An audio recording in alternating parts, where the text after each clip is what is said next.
The IBF have approved a 60-40 purse split in favor of Filip Hrgovic should his heavyweight interim world title bout with Andy Ruiz go ahead. There's a purse bid hearing on the 23rd, which is today.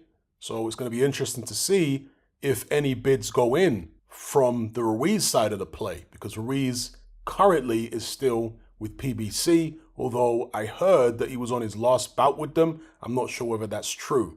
Now, this 60-40 purse split in favor of Hrgovic, I would imagine is likely to dissuade Team Ruiz from taking this fight because it's a dangerous fight and it isn't favorable to them in terms of the finances. Andy Ruiz is a former world heavyweight champion. He's fought on pay-per-view multiple times. Surely his side are going to feel as though they are getting the short end of the stick here unjustifiably because of what Andy Ruiz has achieved in his career so far, compared to Filip Hrgovic, who has never won a title and other than Zheli Zhang hasn't fought anybody of note. Also, this is something I didn't mention the last time I spoke about this IBF mandatory situation with Hrgovic and Ruiz. The IBF normally do not do purse bids for interim title bouts, but they've made an exception to the case here. So I'm going to quote them. They said, "If an interim bout cannot be negotiated, no purse offer will be held. The contestants must agree on the terms of the bout. The winner of the interim title will become the mandatory challenger for the champion." And it goes on to explain why they've made the exception in this situation. It said, "In this case, we have two interested parties willing to participate in a bout for the interim heavyweight title, but they could not reach an agreement in the time set forth by the IBF.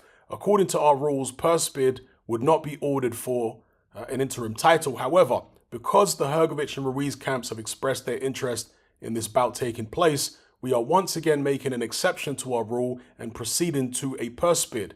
Going forward, the IBF will deal with interim titles on a case-by-case basis and proceed with each one accordingly." So to just read between the lines there, they're making up rules as they go along, which is what these sanctioned bodies tend to do. And because they've set a precedent here for having a purse bid, for contradicting their own rule and having a purse bid for an interim title bout, they have to leave the door open for that to also occur for other interim title bouts under their organization. A different set of fighters and their representatives could complain that they're not being given the opportunity to have a purse bid when Hrgovic and Ruiz were. You see what I'm saying?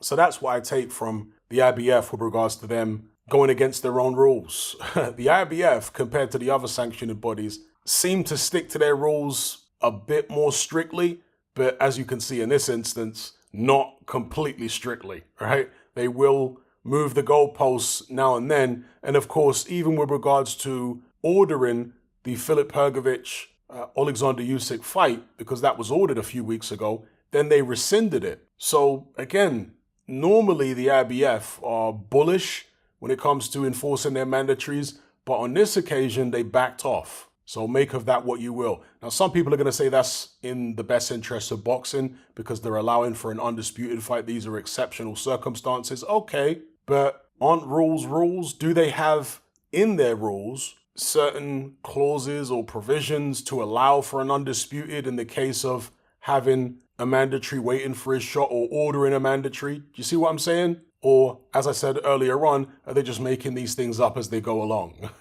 That's what these sanctioned bodies tend to do. So let me know what you guys think in the comments below. Do you think that Team Ruiz will accept this 60-40 purse split? Do you think we're going to see some big bids going in? And look, even if the purse bid is won, even if both sides participate or whatever the case may be, maybe just one side participates and the purse bid is won, that doesn't mean the fight's going ahead. We've seen plenty of occasions where a purse bid is won for a fight and then one of the fighters goes off and does something different. I mean, when Michael Hunter was involved in negotiations for the Hrgovic fight, I think that came down to a purse bid and Michael Hunter decided to go in a different direction after the fact. And as I say, we've seen it in many other instances as well. So yeah, let's see what happens. I'm going to make a separate video about this, but Eddie Hearn says he is actually in talks with Team Ruiz and Team Wilder for making a fight between those two. And you have to imagine that if that's true, and if Team Ruiz and Team Wilder are taking Eddie Hearn seriously,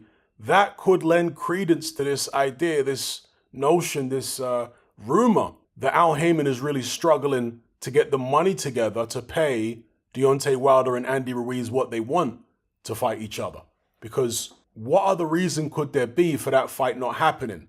Deontay Wilder's looking in every other direction other than at Andy Ruiz at the moment. And you say to yourself, well, maybe he's just not keen on Ruiz's style. But if you pay him enough money, I'm sure he'll take the fight, because he's looking at fights with people who are potentially more dangerous or better than Andy Ruiz, right? But they're much more lucrative fights. Ruiz presents a certain amount of danger, and I think I'm sure Deontay Wilder wants to be adequately compensated, what he believes to be adequately compensated for that fight. So anyway, I'll talk about it a bit more in a separate video. Let me know what you guys think in the comment section below. Are you sick and tired of the mainstream mindset? Does the dogmatic conformity and pathological ignorance have you tearing your hair out in frustration? Then don't be alone. Come and join our brotherhood on Patreon. We stand as a beacon of reason against an army of insanity. You'll gain access to my weekly topical podcast, where we take more deep dives than Jacques Cousteau on an endless variety of subjects. There's also videos, interviews, live Q&As, as well as a vast back catalogue of previous episodes, including my popular Confessions of a Nightclub Bouncer series. You can listen via the Patreon app or download in high-quality MP3. Connect with myself and hundreds of other members in our Element chat group. There's no contract, no commitment, you can cancel at any time, and it's cheaper than a Mickey D's McMuffin. Just head to my Patreon page via the link below this video and select the tier called the Brotherhood of Reason. I'll see you over there.